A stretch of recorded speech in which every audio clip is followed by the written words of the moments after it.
महर्षी अगस्ती किंवा अगस्त्य हे वेदवाङ्मयामध्ये वर्णन केलेले मंत्रद्रष्टा महर्षी आहेत. त्यांचा जन्म काशीमध्ये श्रावण शुक्ल पंचमीला इसवी पूर्व अनेक वर्ष झाला. त्यांचे पिता मित्रावरून आहेत. अगस्ती हे वशिष्ठ ऋषींचे थोरले बंधूही होते. काशीमध्ये त्यांचे जन्मस्थान अगस्त्यकुंड या नावाने प्रसिद्ध आहे. यांचे जीवन कार्य खरोखर अलौकिक असे आहे. सर्वसामान्यपणे अगस्ती ऋषी म्हटले की समुद्र प्राशन करणारे ते अगस्ती ऋषी एवढीच आपल्याला माहिती असते. पण त्या व्यतिरिक्त त्यांनी खूप गोष्टी केलेल्या आहेत. त्या काळात उत्तर भारतात गंगा यमुना सिंधू या नद्यांचे प्रदेशात बहुतांश लोक राहत होते. पण विंध्य पर्वतांच्या रांगा ओलांडून दक्षिण दिशेला वस्ती करायला सहसा कोणी तयार नव्हते. तेव्हा सर्वप्रथम अगस्ती ऋषी विंध्य पर्वत ओलांडून दक्षिणेत आले. अत्यंत प्रतिकूल परिस्थितीत त्यांनी आपले कार्य करायला सुरुवात केली. असे सांगतात की त्यांचे हातात नेहमी एक कुदळ असे. त्याचा उपयोग ते जमीन खणण्यासाठी करत असत.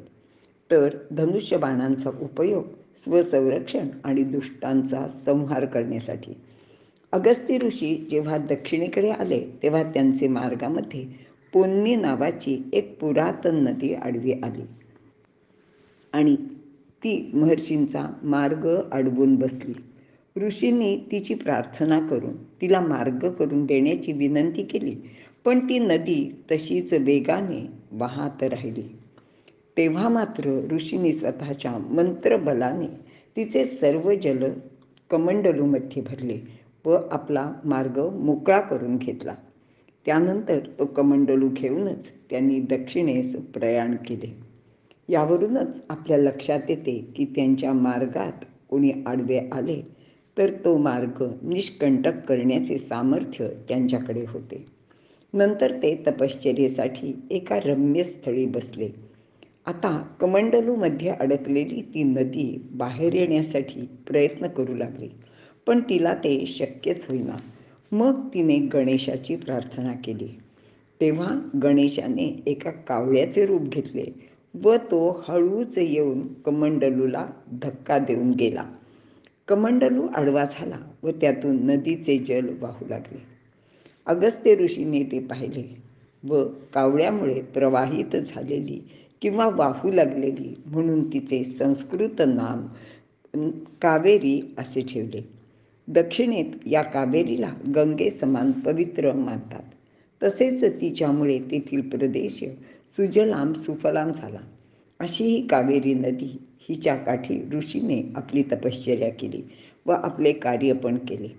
अगस्ती ऋषीने देवांना त्रास देणाऱ्या, त्यांच्याशी वैर करणाऱ्या कालकेय असुरांना ठार मारण्यासाठी देवांना मदत केली.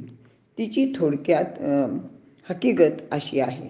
हे कालकेय समुद्राचे तळाशी लपून बसले होते. त्यामुळे त्यांच्याशी युद्ध करणे देवांना शक्य होत नव्हते. म्हणून अगस्ती ऋषीने समुद्राचे जलच प्राशन करून कालकेयांचा आसरा नष्ट केला व नंतर देवांनी त्यांना ठार केले. याचप्रमाणे वातापी आणि बिल्व किंवा इल्वल ह्या दोन महादैत्यांना त्यांनी ठार केले.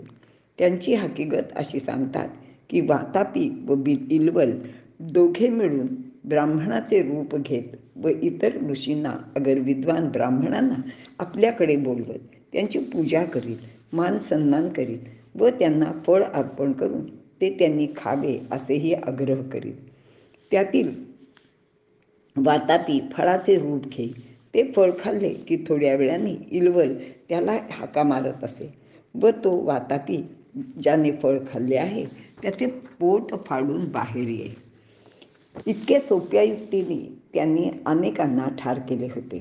अगस्ती ऋषींना हे सर्व कळले. ते या दोघांकडे गेले. त्यांनी ते फळ खाल्ले व पोटावरून हात फिरवला. वातापीला पोटातच त्यांनी पचवून टाकले. तो पोटात जिरून गेला आणि मग अनेक हाका मारून बिल्व बाहेर येत नाही हे पाहून इल्वल खूप घाबरला. तो तेथून पळून जाऊ लागला. तेव्हा अगस्तीने आपल्या तपसामर्थ्याने अग्नी प्रज्वलित करून त्याचे भस्म करून टाकले. अशा रीतीने कालकेय, वातापी, इल्वर या महादैत्यांचा अगस्तींनी संहार केला. अशा या महान तपस्वी, पराक्रमी, तेजस्वी अशा ऋषींचा विवाह विदर्भराज यांची कन्या लोपामुद्रा हिच्याशी झाला. पुढे त्यांना दृढस्यू नावाचा पुत्र झाला.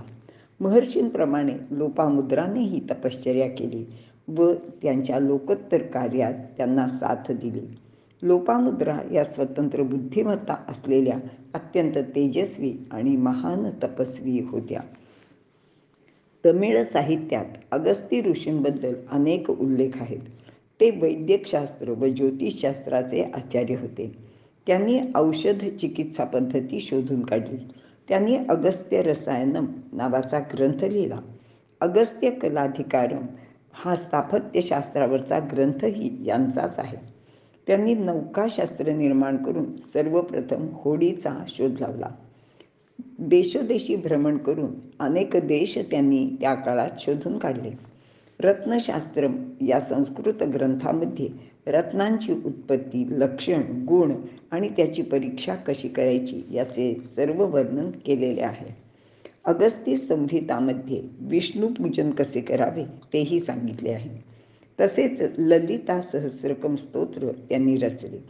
12,000 सूत्र असलेला अगस्त्यम हा ग्रंथ, अगस्त्यगीत, पंचरात्रम इत्यादी एकूण 96 ग्रंथांची त्यांनी निर्मिती केली.